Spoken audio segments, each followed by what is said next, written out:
Classroom में आपका फिर स्वागत है।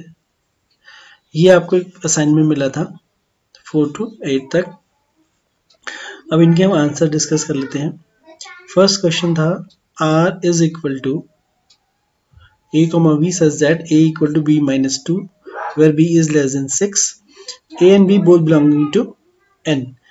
तो इसको क्या कर लेते हैं, हम इसको रोस्टर फॉर्म में लिख लेते हैं। रोस्टर फॉर्म में लिख के ये आ जाएगा 5,7, 6,8, 7,9 एंड सो ऑन। यहाँ पर कंडीशन क्या दी है कि b इज ग्रेटर देन 6, मतलब ये जो b होगा वो 6 से ज्यादा होगा। क्या होगा, नेचुरल नंबर है तो 6 के बाद अगला नंबर जो होगा वो 7 होगा, 8 होगा, 9 होगा एंड सो ऑन आगे हो जाएगा। तो अगर 7 रखते हैं वैल्यू इस जगह पे तो 7 - 2 5 आ जाएगा। 8 रखेंगे तो 8 - 2 6 आ जाएगा। इसी तरह से बाकी हम एलिमेंट निकाल लेंगे। पहला वाला ऑटोमेटिकली बाहर हो जाएगा क्योंकि इसका जो b वाला एलिमेंट है वो लेस देन 6 है, तो ये हो नहीं सकता। ये हो सकता है और ये हो सकता है। यहाँ पे हम चेक करके देखते हैं कंडीशन में। या अगर आपने रोस्टर फॉर्म निकाली तो रोस्टर फॉर्म को देख लो, नहीं निकाली तो यहाँ कंडीशन में रख के देख लो। 8 - 2 = 6, तो 6,8 ये सही है। उसके बाद है 9,7, तो 7 को यहाँ रख के देखिए। 7 - 2 is 5 not 9, तो ये भी नहीं हो सकता। ये पहला क्वेश्चन हो गया। देन फिफ्थ वाला क्या था, r equal to a comma b such that a equal to 2b minus 1, b is greater than 4, a comma b belong to n। ये इसकी रोस्टर फॉर्म आ गई। अब यहाँ पर इसको रोस्टर फॉर्म से कंपेयर कर लेते हैं। 6,11 यहाँ रख के देख लेते हैं, या हमारे पास अगर आपने रोस्टर फॉर्म लिखी हुई है तो अच्छी बात है, वहां से आप चेक कर लो। 6,11 सीधे आप फॉर्मूला में रख सकते हैं वैल्यू। फॉर्मूला क्या है, फॉर्मूला है a equal to 2b minus 1, 11 to the 22 -1 21, 21 आना चाहिए। 21 आ रहा है और यहाँ पे जो है वो 6 है।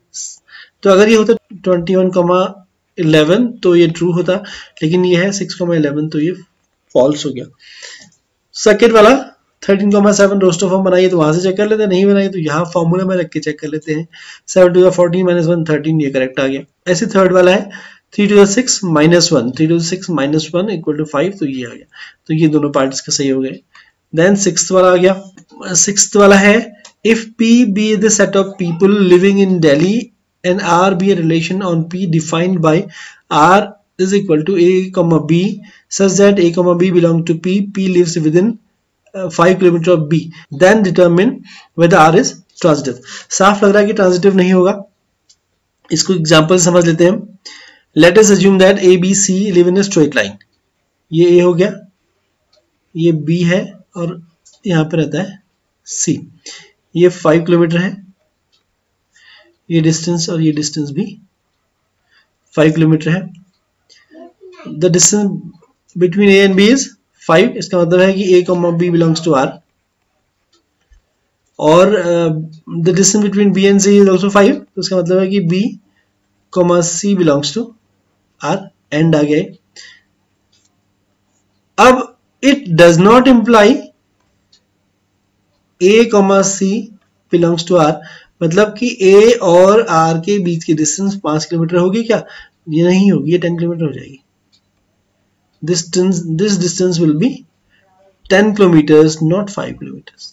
देख सकते हैं, ये एक ही केस में हो सकता है ऐसा, अगर ये ट्राइंगल के इक्विलेटरल ट्राइंगल के फॉर्म में रहे ऐसे, यहाँ पे A रहे, यहाँ पे B और यहाँ पे C। 5 kilometre 5 kilometre 5 kilometre.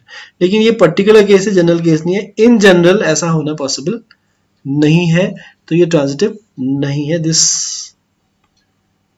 Relation is not transitive, ये ट्रांजिटिव नहीं है। Is the relation R on the set R of real numbers defined by R is equal to A comma B such that A comma B belongs to R 1 plus AB greater than 0 transitive. Justify your answer. अपने check करना है कि ये transitive है। अब transitivity के लिए क्या कंडीशन हमने बताई थी आपको। ट्रांजिटिविटी के लिए क्या होता है कि if A comma B belongs to R and B comma C belong to R implies A comma C also belong to R for all A B C belong to R। ये condition थी, है ना। अब यहां पर क्या है, अब चेक करने के लिए मैंने क्या तरीका बताया, यहाँ पर हर बार रोस्टर फॉर्म में लिखना पॉसिबल नहीं होता और यहाँ पर होगा भी नहीं। क्यों? क्योंकि यहाँ पर ए और बी जो है, A and B both belonging to R. There are infinitely many real numbers, so each and every element cannot be written here. वो लिखा नहीं जा सकता और चेक भी नहीं कर सकते। तो हम इसको देख के लग रहा है कि ये ट्रांजिटिव नहीं होगा। क्यों नहीं होगा?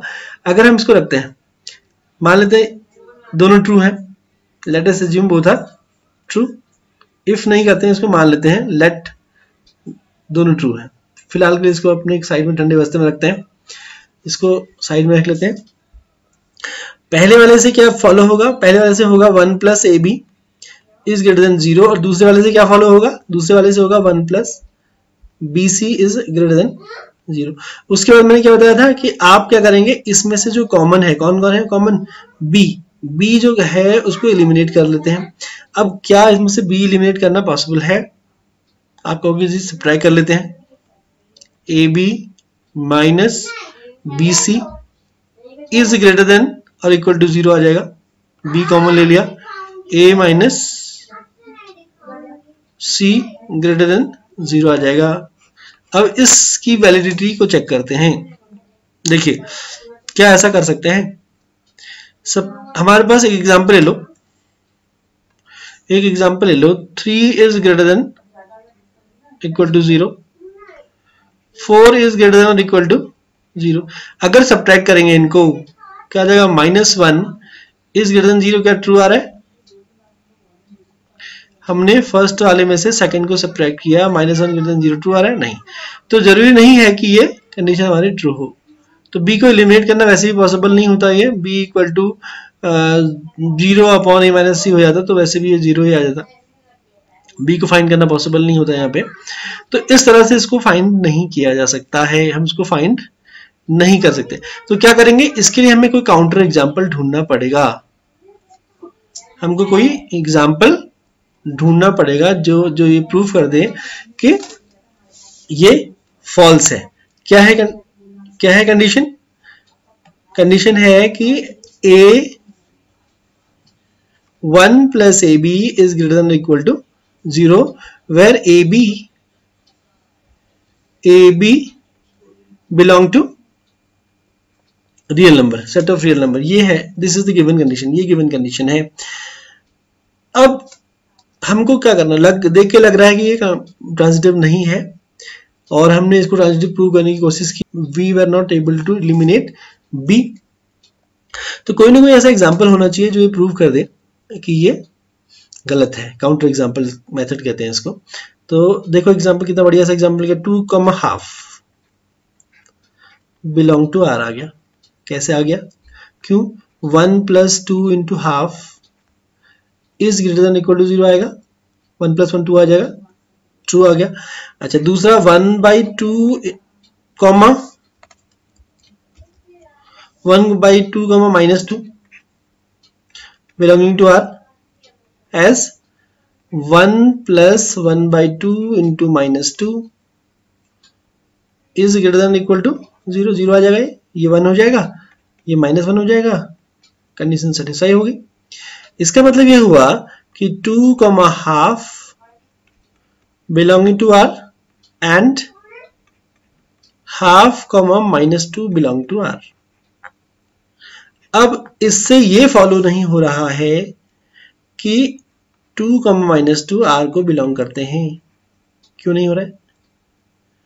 कंडीशन लगा के देखते हैं। कंडीशन क्या है? 1 plus AB should be greater than और इक्वल टू 0। क्या होता है? नहीं होता है। 1 - 4 is greater than equal to 0 आएगा? नहीं आएगा, लेस देन आ जाएगा। तो इससे ये फॉलो नहीं हो रहा है। It means that R is not transitive. R transitive नहीं है। Question number 8 is the relation R on the set Q of rational numbers defined by R is equal to xy such that x, y belong to Q, x is greater than y square is symmetric. Justify your answer. अब यहाँ पर भी ये जो relation बनेगा उसको roster form में लिखना पॉसिबल नहीं, क्योंकि सारे रेशनल नंबर्स यहाँ पर हम लिस्ट नहीं कर सकते हैं। उसके लिए मैंने क्या तरीका बताया था कि x और y को इंटरचेंज कर देंगे। अगर x और y को, पहला given condition is x is greater than Y square. अगर हम क्या करते हैं x y को स्वाइप कर देते हैं, x के बदले y और y के बदले x कर देते हैं, तो ये कंडीशन हो जाएगी y is greater then x square. क्या ये दोनों कंडीशन सेम है? नहीं है सेम। यहीं से अंदाज लग गया कि हमें ये सिमेट्रिक नहीं होने वाला है। तो इसके लिए हम क्या करते हैं, काउंटर एग्जांपल ढूंढ लेते हैं कुछ। उसके लिए हमने देख लिया कि 1/1 इज ग्रेटर देन हाफ का स्क्वायर। ये वाला एग्जांपल बहुत लोगों ने दिया है, आएगा। क्यों आएगा? क्योंकि 1 इज ग्रेटर देन 1/4। इसका मतलब हुआ कि 1, हाफ जो है वो r को बिलोंग कर रहा है। अब इसका उल्टा कर लेते हैं, swapping the position of x and y। 1/2 क्या 1 के स्क्वायर से ग्रेटर है? ग्रेटर नहीं है। इसका मतलब हुआ कि 1/2, 1 does not belong to r। इन दोनों से कंबाइन होकर एक कंक्लूजन निकलता है कि r is not symmetric. Symmetric की डेफिनेशन क्या थी कि if a, b belonging to r implies b, a belonging to r for all a, b belonging to जो गिवन सेट था वो। This was the definition of symmetric. ये symmetric की definition थी। तो ये सारे हमने केस डिस्कस कर लिए हैं। इतना ही था। अब अगली वीडियो का इंतजार करिए और उसके बेस्ड जो होगा हम क्वेश्चन हम सॉल्व करेंगे बाद में।